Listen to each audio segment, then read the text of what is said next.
Buen día. Hoy damos inicio al módulo 6. Hablaremos del cáncer, pero lo haremos desde el punto de vista quirúrgico, es decir, desde la oncología quirúrgica.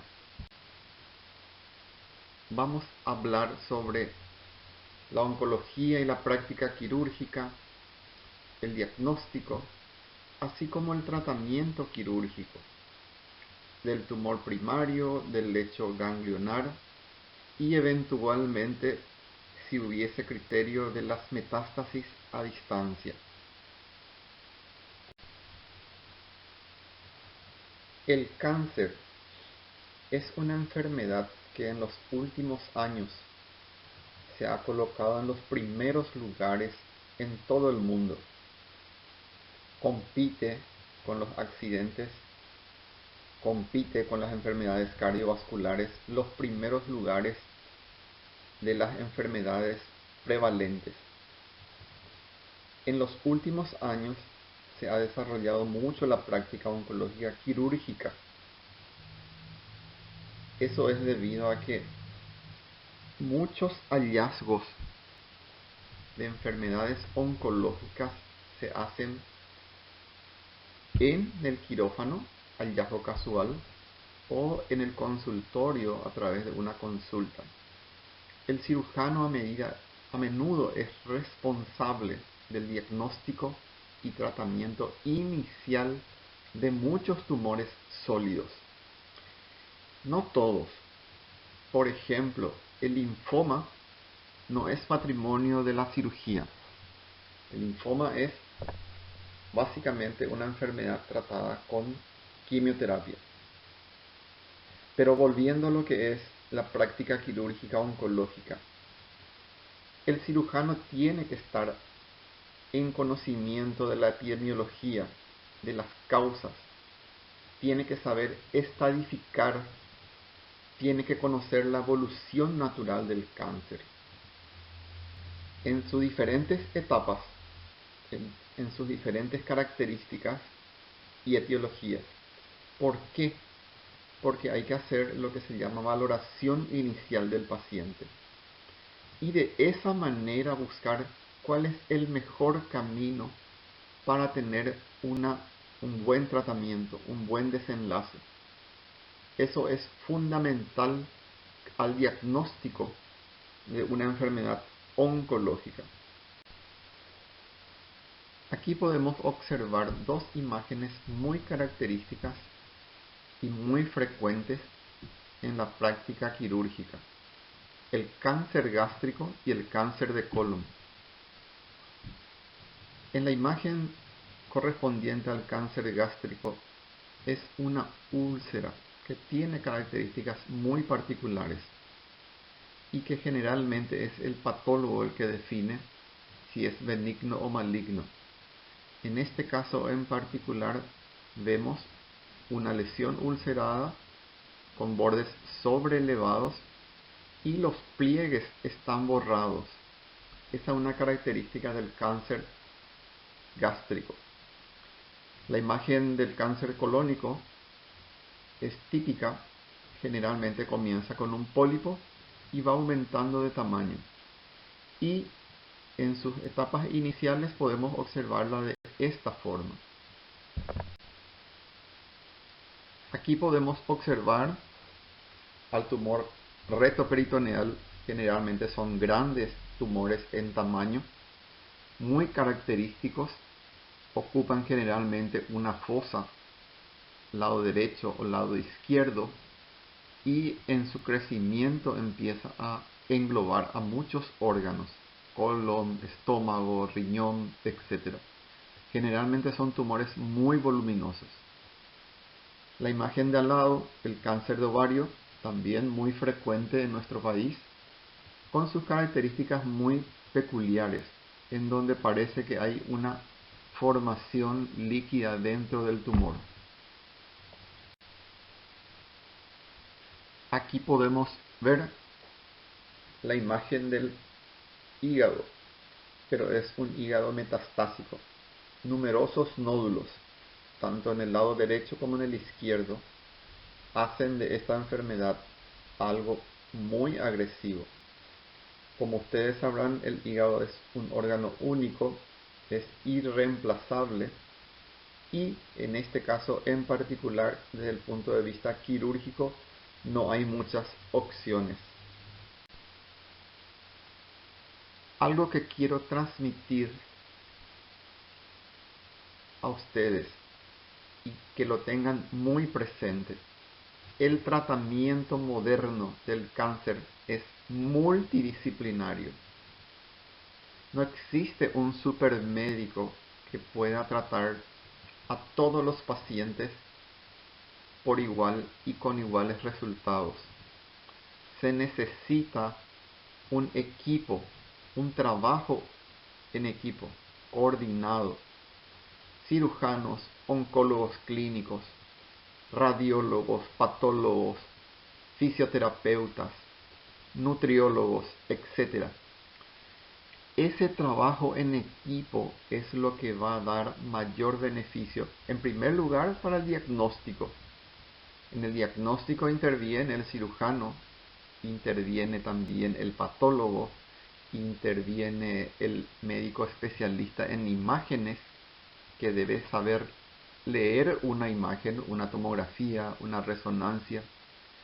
Y por otro lado, en el aspecto terapéutico, en el tratamiento, están los oncólogos clínicos, los oncólogos radiólogos, etc. Entonces, siempre debe ser un tratamiento multidisciplinario y coordinado. En cuanto al tratamiento, podemos dividir en dos fases. La primera, el tratamiento quirúrgico primario. La segunda es el tratamiento complementario. ¿En qué consiste el tratamiento quirúrgico primario? ¿Cuál es el objetivo esencial? Y es el de obtener una resección del tumor con márgenes adecuados. Cuando se refiere a márgenes adecuados, son márgenes de seguridad. Es decir, debemos retirar el tumor y una parte del tejido normal, de manera que eso tengamos la certeza, por lo menos macroscópica, de que estamos extirpando toda la masa tumoral.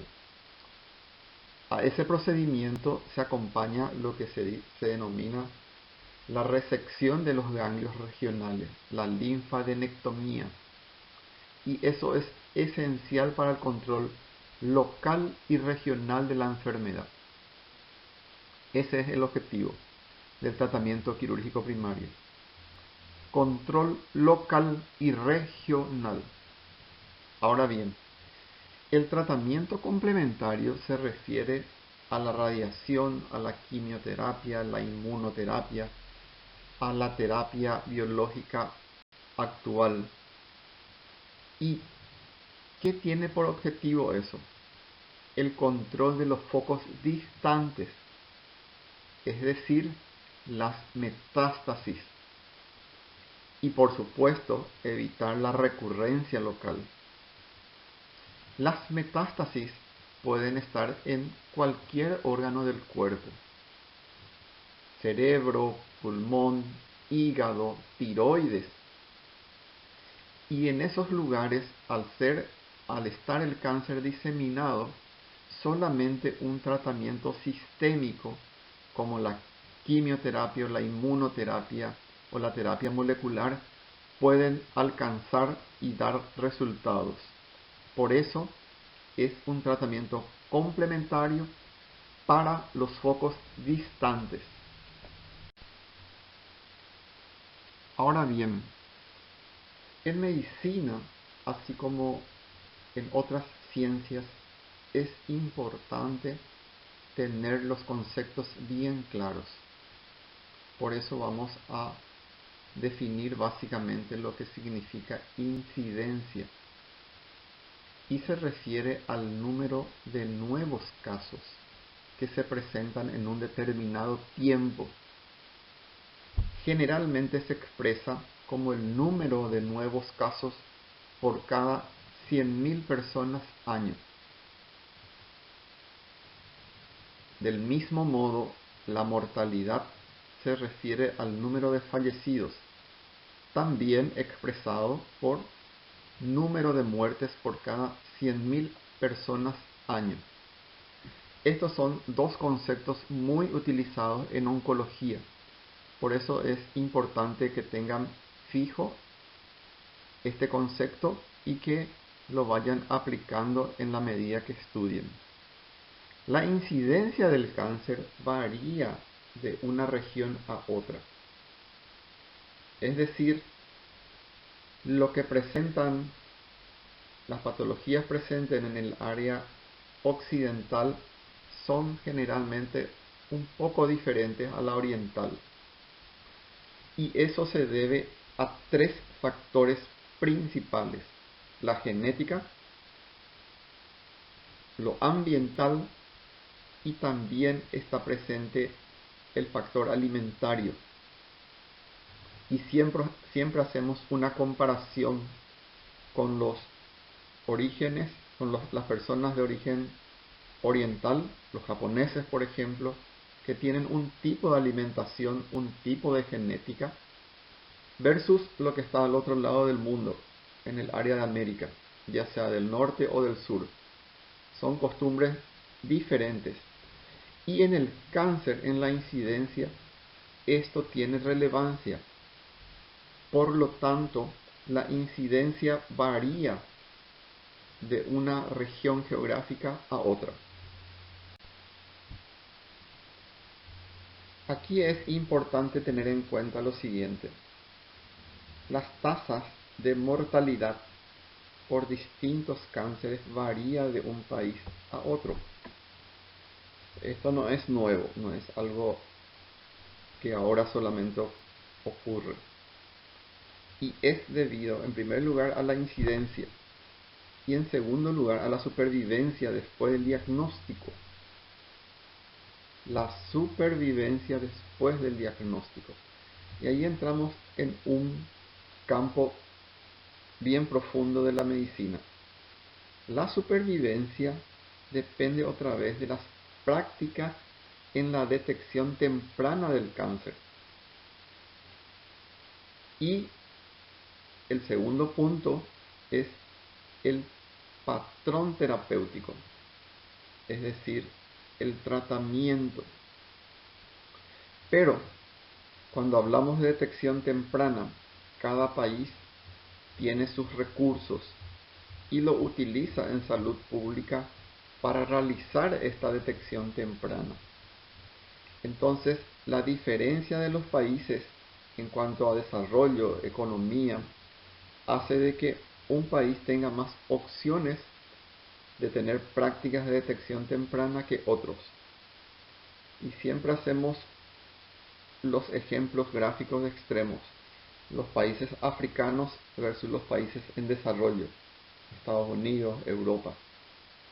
Evidentemente que la detección temprana en los países industrializados es mucho más alta y mejor. Así como también ellos tienen mejor acceso a los tratamientos, a la terapéutica. Las drogas modernas, las investigaciones se realizan en los países industrializados, principalmente en Estados Unidos, en Europa. Pero ambos aspectos, detección temprana y terapéutica, tienen relación directa con la educación. También el acceso a los servicios de salud y la economía del país. Y vamos a hablar con relación a eso poniéndonos de ejemplo. En nuestro país, la educación todavía sigue siendo una gran deuda del Estado. Educación no es solamente saber sumar, restar, leer, entender lo que uno lee. Educación en salud es muy importante. La educación mental, la educación bucal, la prevención de las enfermedades, todo pasa por un sistema de educación en donde nuestro país todavía está en deuda. A eso tenemos que sumarle el acceso a los servicios de salud. No es igual estar en el Chaco paraguayo que estar en Asunción. Allá, lamentablemente, el acceso a la salud es más difícil. Acceder a una tomografía, acceder a un estudio Papa Nicolau, es difícil en el Chaco. Eso se simplifica acá en Asunción, que tenemos esa posibilidad de hacer. Entonces, el acceso en nuestro país sigue siendo un problema. En Europa es totalmente diferente. Hay mucha simetría entre las regiones de un país, en donde los servicios de salud están completamente equipados con tecnología, con recurso humano especializado. Pero para eso se requiere de un financiamiento, se requiere de dinero. Y ahí es donde interviene la economía del país. Los países, por supuesto, de bajo desarrollo, tienen menos recursos económicos. Al tener menos recursos, hace que se destine menos dinero a la salud en general. Por lo tanto, los servicios de salud que se dedican a diagnóstico y terapéutica de la enfermedad oncológica se ve muy resentido en comparación con ciudades o con países en desarrollo, donde dichos accesos, dicho financiamiento está muchas veces a cargo del Estado. Entonces, haciendo un pequeño resumen, las tasas de mortalidad varían de un país a otro. La supervivencia, muy importante, también está en relación directa con la detección temprana y la terapéutica, que a su vez tiene relación con la educación, el acceso a los servicios de salud y la economía del país. Hablemos de Japón y el cáncer gástrico. En Japón el cáncer gástrico es el tumor más frecuente. También a nivel mundial, el Japón tiene la mayor prevalencia de cáncer gástrico. Así también ellos tienen una alta tasa de supervivencia a 5 años, mucho mayor que Europa y Estados Unidos. ¿Pero eso por qué? Porque ellos tienen programas de detección precoz del cáncer gástrico.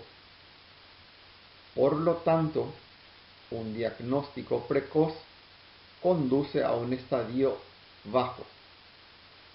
Y cuando hablamos de estadio bajo significa que es una enfermedad que está en sus inicios, está comenzando. Por lo tanto, es más factible de tener un resultado óptimo en el tratamiento, en la terapéutica. Pero, ¿qué sucede en Japón? El acceso a los servicios de salud para el diagnóstico y para el tratamiento del cáncer es fácil.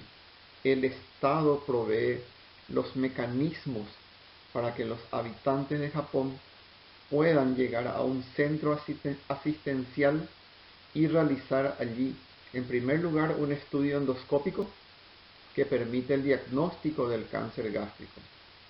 Y ante la sospecha de eso, un estudio anatomopatológico. Concluido eso, ellos tienen personal de salud entrenado, altamente entrenado en la estadificación y por supuesto en el tratamiento y seguimiento de estos pacientes. Por lo tanto, el Estado provee de los mecanismos suficientes para poder hacer un diagnóstico precoz y llegar a un tratamiento óptimo. Eso es lo ideal siempre.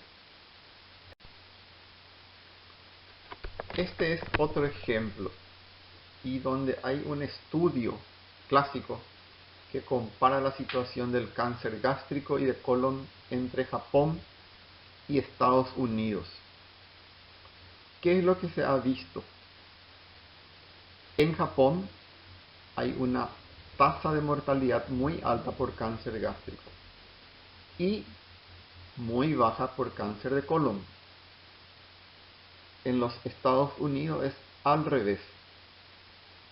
Ahora bien, cuando los japoneses migran a Estados Unidos, en la generación siguiente aumenta 4 veces el riesgo de cáncer de colon en relación con Japón y se acerca al nivel de los Estados Unidos.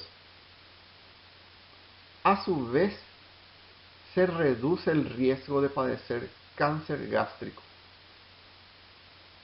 Es en el caso de los migrantes japoneses a Estados Unidos. ¿Qué es lo que nos indica esto? Que hay factores ambientales que pesan mucho, también los genéticos, pero el tipo alimentario es diferente. Entonces tenemos los 3 factores clásicos: genética, ambiental y alimentaria. Y esto es un estudio muy probado y hecho en varios migrantes, no solamente en japoneses, en otros tipos también.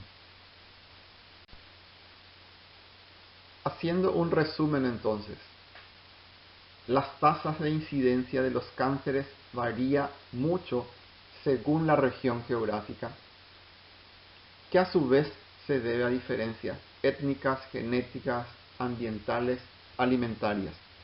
Eso ya lo hemos repetido anteriormente. Por lo tanto, y acá es esencial la atención, nosotros para luchar contra el cáncer tenemos que tener una base de datos en el país y en la región, de manera a conocer para conocer la etiología del cáncer regional, que es lo que prevalece en esta región del mundo, en Sudamérica, en Paraguay, dentro de Paraguay en la región oriental o en la región occidental.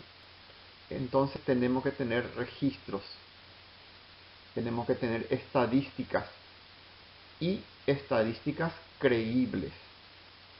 Ahora bien, la vigilancia de la tasa de supervivencia a 5 años y de mortalidad permite identificar las regiones con desigualdad en la atención de la salud. ¿Y qué es lo que busca eso? Equidad. Permitir que más personas puedan acceder a los servicios de salud, puedan llegar fácilmente, tener un diagnóstico, si se puede, precoz, y por supuesto un buen tratamiento que pueda levantar la supervivencia a 5 años de esa región. En nuestro país es muy frecuente el cáncer de tiroides, el cáncer colorectal, el cáncer de mama, de cuello uterino. Nosotros tenemos que luchar, pero desde el punto de vista científico. Para eso tenemos que conocer la forma en que se maneja el cáncer a nivel mundial y extrapolarlo al país, un país con bajos recursos. Por lo tanto, nuestra lucha no está en la terapéutica, nuestra lucha está en la detección precoz.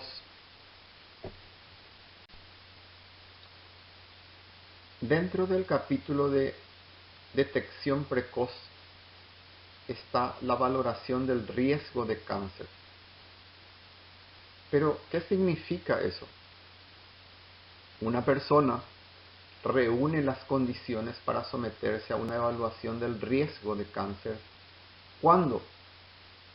Cuando tiene antecedentes familiares, principalmente en primera línea. Papá, mamá, en segunda línea, abuelos, tíos, o eventualmente presenta alguna manifestación clínica compatible con enfermedades de carácter hereditario. Vamos a ir desarrollando esto. Es una parte importante de la valoración inicial de cualquier persona que se sospecha de poseer una patología oncológica. Y por supuesto que esto es variable según el tipo de cáncer y también el síndrome hereditario. ¿Cómo se realiza la valoración? Siempre comienza con un interrogatorio completo, en donde buscamos antecedente de exposición a carcinógenos ambientales, antecedentes familiares de cáncer, y eso tiene que ser exhaustivo. Preguntar sobre padre, madre, primos, abuelos, tíos, etc. Por supuesto, también tenemos que examinar la parte de otras enfermedades, la diabetes, la hipertensión, cardiopatías, etc. ¿Y con qué finaliza? Con pruebas genéticas. Con pruebas genéticas. Yo traje esto a colación.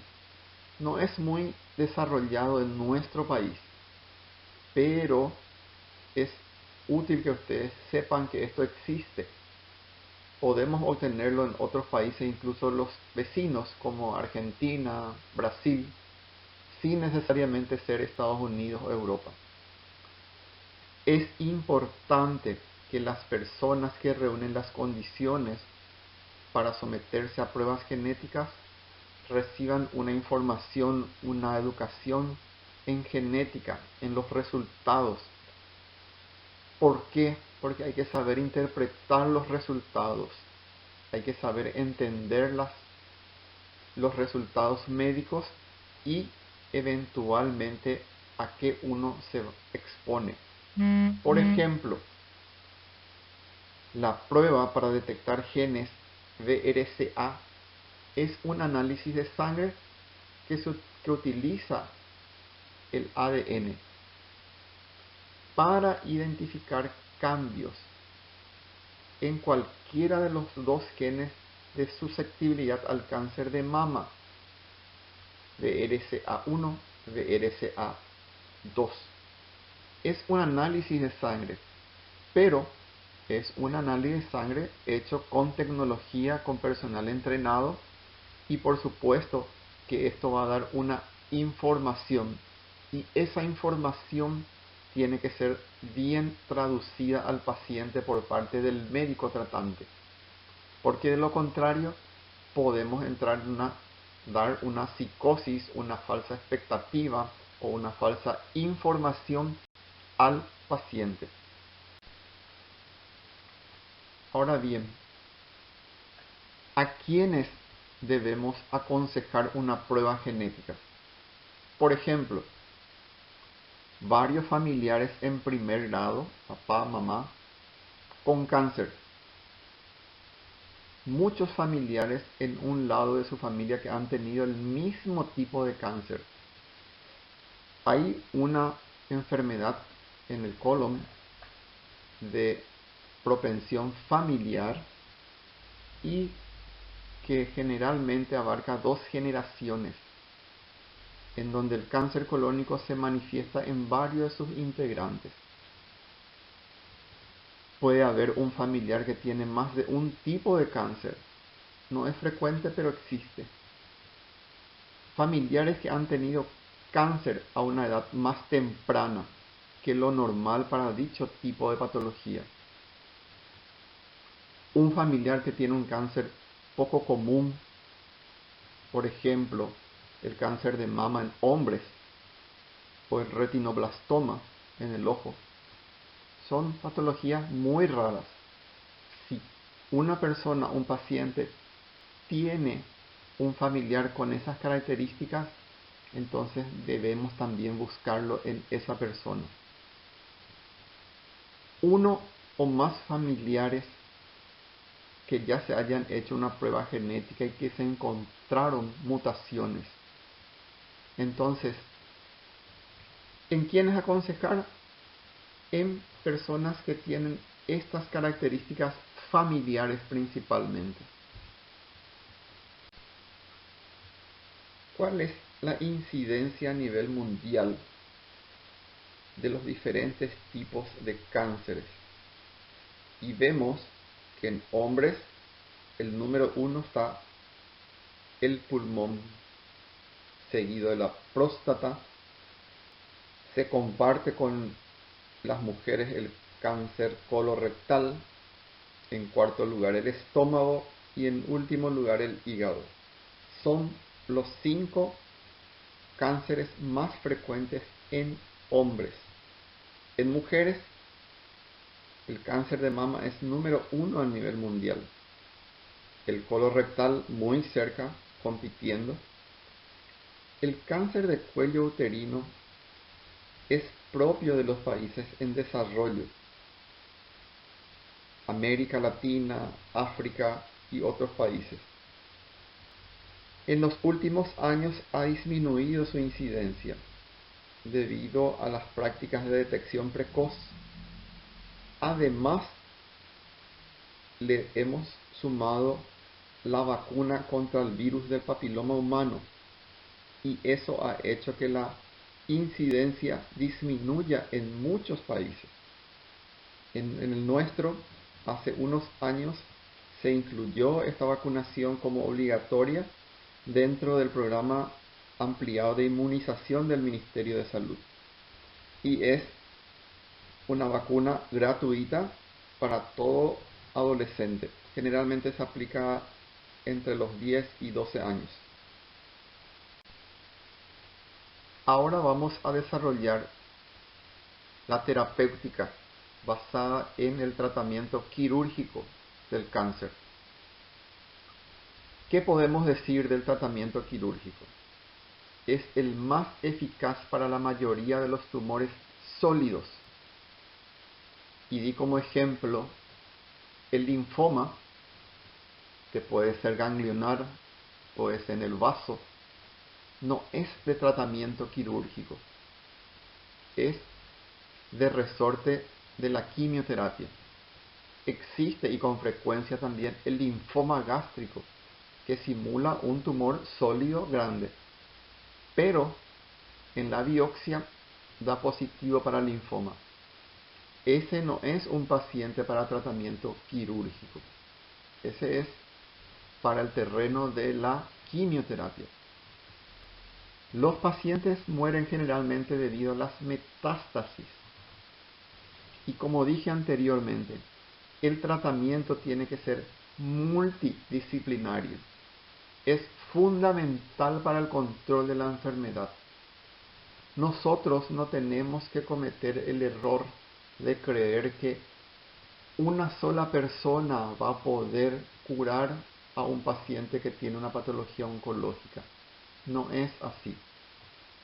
Se necesita de un equipo de personas de diferentes áreas de la medicina, tanto en diagnóstico como en terapéutica, en tratamiento. Y también no olvidar la rehabilitación, no olvidar el aspecto psicológico y mental del paciente con cáncer. Entonces, repito, es una enfermedad cuyo tratamiento debe ser multidisciplinario. El cirujano no solo debe de conocer las técnicas quirúrgicas, tiene que también tener conocimiento de las alternativas de tratamiento. Tiene que saber las indicaciones y complicaciones de la quimio, la radioterapia, que se puede usar en el preoperatorio, en el postoperatorio. Pero me dirán, ¿por qué el cirujano tiene que saber eso? Porque generalmente el paciente llega al área de cirugía, consulta con el cirujano y debe evaluar cuál es la mejor opción terapéutica. directamente una cirugía o hacerlo previamente a través de una neoadyuvancia. Neoadyuvancia se denomina al tratamiento quimio-radioterápico preoperatorio. Entonces yo como cirujano tengo que conocer las indicaciones de la quimio, de la radio, qué posibles complicaciones tiene la quimioterapia o la radioterapia. Entonces, por eso el cirujano tiene que tener esos conocimientos. No es solamente sacar una pieza, un órgano, es el conocimiento general del tratamiento. No para que lo haga, sino para que sepa indicar y sepa orientar al paciente hacia dónde debe ir para diagnóstico o para tratamiento. Hablemos del tratamiento quirúrgico de los tumores primarios. Denominamos al tumor primario el lugar donde se origina la enfermedad. Puede ser el colon, puede ser el estómago, el esófago, puede ser el pulmón, puede ser la glándula tiroides, etc. Si se origina allí, entonces ese es el sitio primario, el foco primario. ¿Cuál es el objetivo quirúrgico? Lograr la curación oncológica a través del arte quirúrgico. Entonces, ¿qué tenemos que saber para eso? Tenemos que considerar que el cáncer primario lo tenemos que extirpar con márgenes de seguridad. Cuando se considera de que no habrá margen de resección quirúrgica segura, el caso se vuelve inoperable. Por eso es muy importante hacer la valoración del paciente, del tumor propiamente, antes del acto quirúrgico. Y esto se realiza a través del interrogatorio, el examen físico, los medios auxiliares de diagnóstico, análisis de sangre, imágenes, tomografía, resonancia, PET scan, etc. La enfermedad con múltiples metástasis a distancia se considera inoperable, aunque sea factible extirpar el tumor primario. ¿Por qué? Porque la curación ya no es una posibilidad. Al estar diseminado el cáncer, la curación es difícil. Entonces, intervenir un paciente simplemente para sacar el primario, pero a su vez tenemos metástasis en hígado, en pulmón, en cerebro, no tiene ninguna efectividad y por lo tanto el paciente se vuelve inoperable. Y cuando hablamos del tratamiento de los tumores primarios desde el punto de vista quirúrgico, lo que buscamos es la resección total del tumor, en primer lugar, con márgenes seguros. En esta imagen de la izquierda, en el centro podemos ver el tumor señalado con la flecha. Por arriba y por debajo hay márgenes de seguridad, es decir, hay tejido normal, hay tejido sano. Por lo tanto, en este caso en particular, se puede decir que la cirugía hizo una buena resección y hay altas posibilidades de éxito. Pero no solamente hay que extirpar el tumor, el órgano, también hay que hacer lo que se llama el vaciamiento ganglionar. Y por eso traje a colación esta imagen de la derecha, en donde observamos que alrededor del intestino grueso en este caso, están los ganglios linfáticos regionales, los epicólicos, los paracólicos, los intermediarios y los centrales. Esos son los niveles ganglionares del tumor de colon. Cuando se realiza una operación, una intervención quirúrgica para extirpar un cáncer, tenemos que sacar la pieza oncológica acompañado de los ganglios de la región. Esa es una cirugía oncológica y ese es el objetivo del tratamiento quirúrgico de los tumores primarios. Hay también casos en donde se extirpa el tumor primario, pero como medida paliativa, a pesar de tener metástasis a distancia. Y ustedes se preguntarán, ¿cuál es el objetivo entonces? ¿No habíamos dicho que eso es inoperable? Sí, desde el punto de vista oncológico ya no es curable la enfermedad. La cirugía en sí ya no va a dar un tratamiento óptimo. Pero ¿qué es lo que se busca cuando se extirpa un tumor primario con metástasis a distancia? Es tratar de disminuir las posibles complicaciones. Y entre ellas tenemos la infección, el sangrado y el dolor.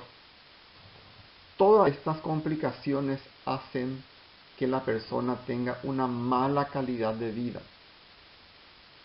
Que si extirpamos y podemos hacer una buena cirugía dentro de los márgenes correspondientes de seguridad, vamos a disminuir la incidencia de complicaciones locales del tumor.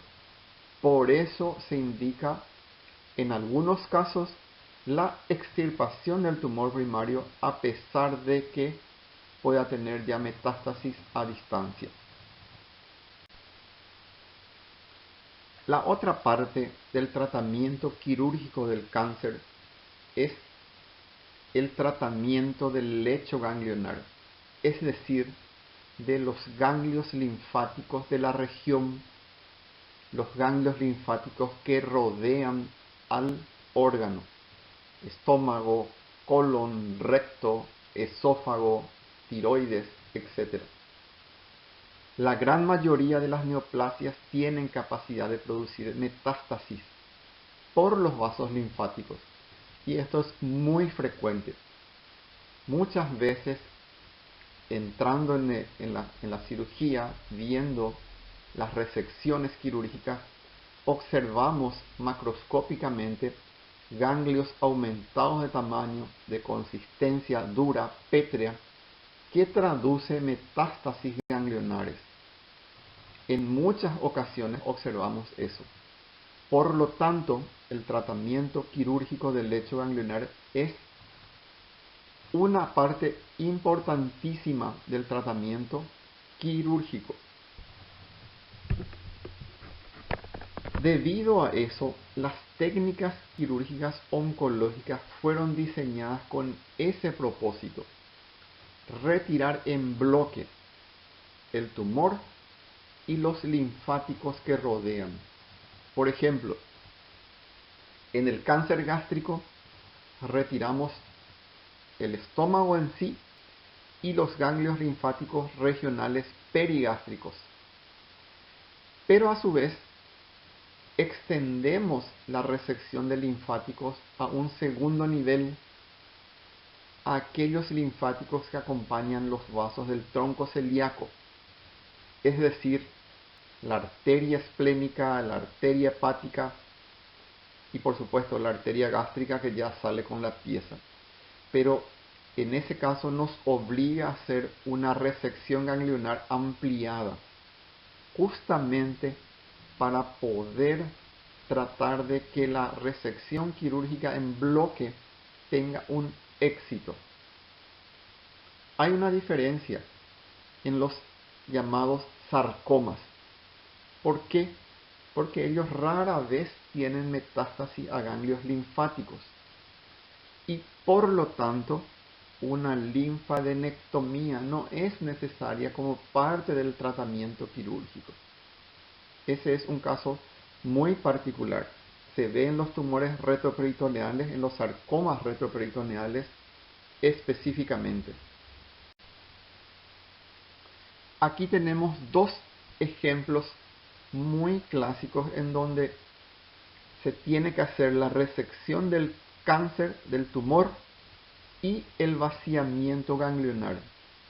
En el cáncer de mama, ustedes observan en la imagen de a la izquierda, en donde periórgano existe una serie de nódulos linfáticos, unas vías linfáticas, y eso se tiene que extirpar como parte del tratamiento locorregional.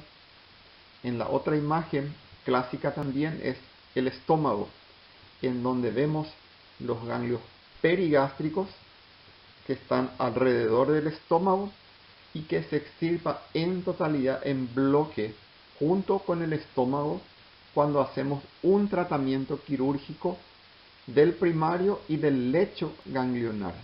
Son dos ejemplos clásicos.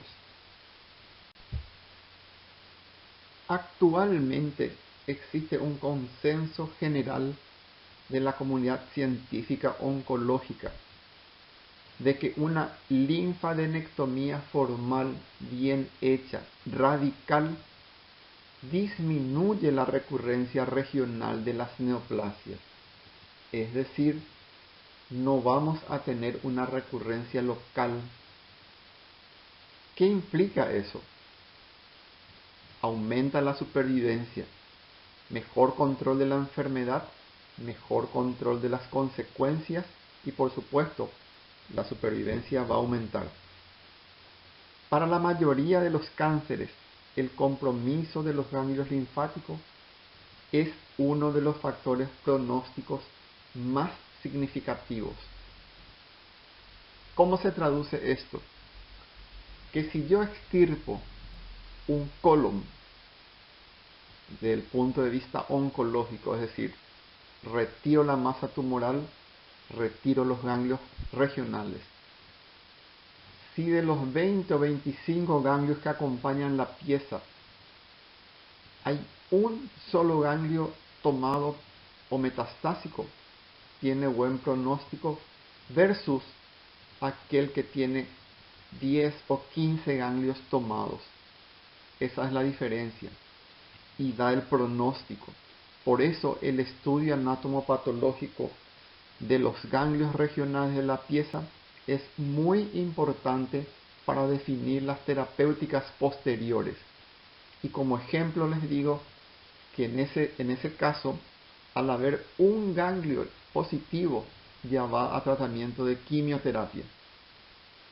Si eventualmente tuviese 0 ganglios positivos, en ese caso se podría hacer un tratamiento quirúrgico y posteriormente seguimiento del paciente para observar si hubiera alguna recurrencia local o general.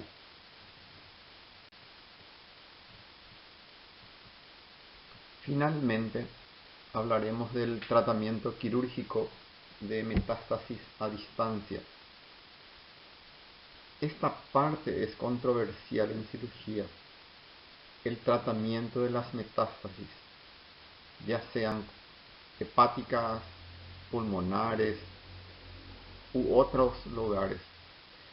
En tubo digestivo principalmente es muy frecuente el asiento de metástasis a nivel hepático.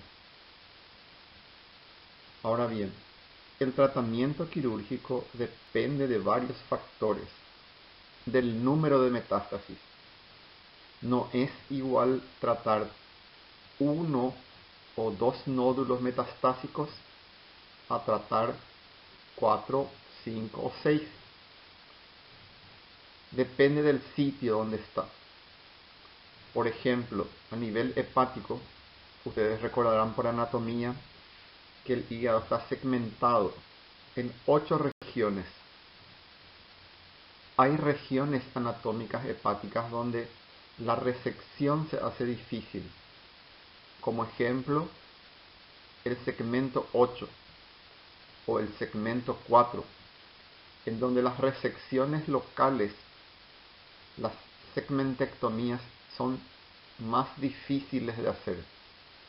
No así cuando, por ejemplo, tenemos nódulos metastásicos periféricos en el segmento 2, en el segmento 3, en el 6 o en el 7. Entonces depende de la ubicación anatómica.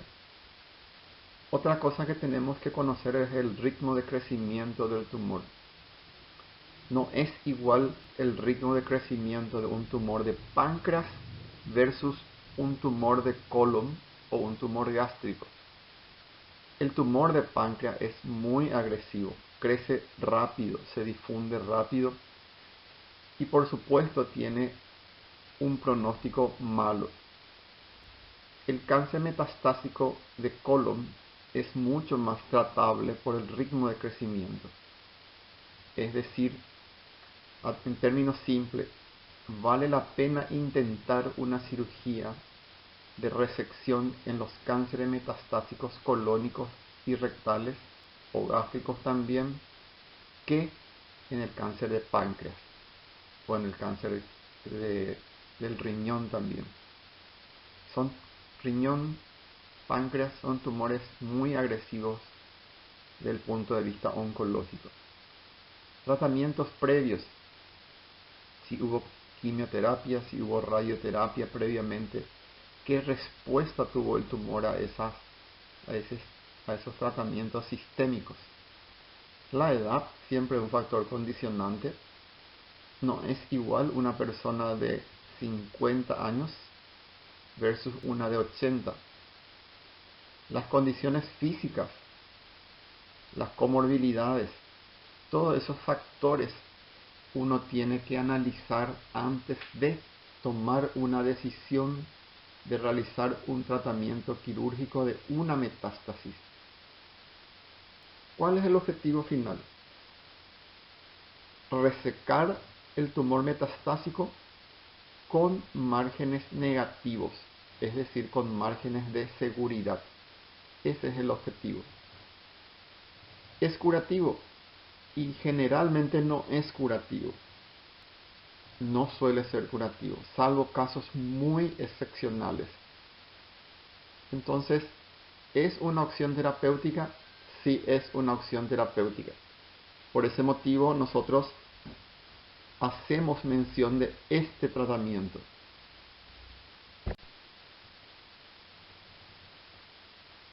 En todas estas opciones terapéuticas, algo muy importante: la selección del paciente es clave para tener éxito en el tratamiento. Los factores que mencioné anteriormente deben ser muy bien estudiados de manera a escoger un paciente para poder hacer un procedimiento seguro. No basta con hacer simplemente el procedimiento, operar por operar. Hay que hacerlo si tenemos criterios, si tenemos posibilidad de darle una mejor calidad de vida a la persona. Entonces, respetamos los factores, respetamos la edad, respetamos todas las condicionantes, elegimos el paciente adecuado y entonces vamos a tener mayor posibilidad de éxito en el tratamiento de las metástasis desde el punto de vista quirúrgico. Este es un caso en donde tenemos una imagen de un hígado en donde hay múltiples nódulos, tanto lado derecho como izquierdo. Entonces este paciente ya no es candidato a una cirugía oncológica. ¿Puede tener otro tipo de tratamiento? Sí, podría ser, pero no quirúrgico.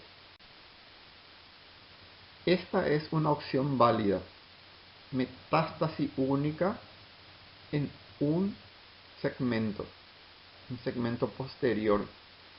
Entonces, esta es una opción válida de intentar hacer un tratamiento quirúrgico de metástasis con posibilidades de éxito. Estos son los casos que tienen una respuesta efectiva en el tratamiento quirúrgico. Para finalizar esta clase, quiero mencionar esto. La detección temprana del cáncer es la clave del tratamiento. Si no podemos influir en la incidencia, por lo menos debemos tratar de diagnosticar más temprano el cáncer.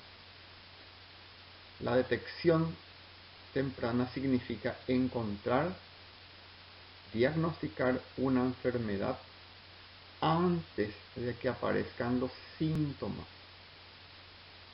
Ese es el punto esencial. Antes de que aparezcan los síntomas. Para ello, tenemos los exámenes de detección temprana, que son estudios que se realizan en la población normal de personas en la búsqueda y detección temprana de una enfermedad. Por ejemplo, tenemos el control anual de la mamografía, el estudio de cuello uterino, el PAP, y otros estudios que nos pueden ayudar a identificar una persona portadora de una enfermedad neoplásica y que aún no ha producido síntomas. Ese es el concepto que tenemos que manejar. Yo siempre digo, no es precisamente aprender a curar el cáncer. Lo que tenemos que aprender es a diagnosticar en forma temprana. El cáncer es una enfermedad difícil de tratar.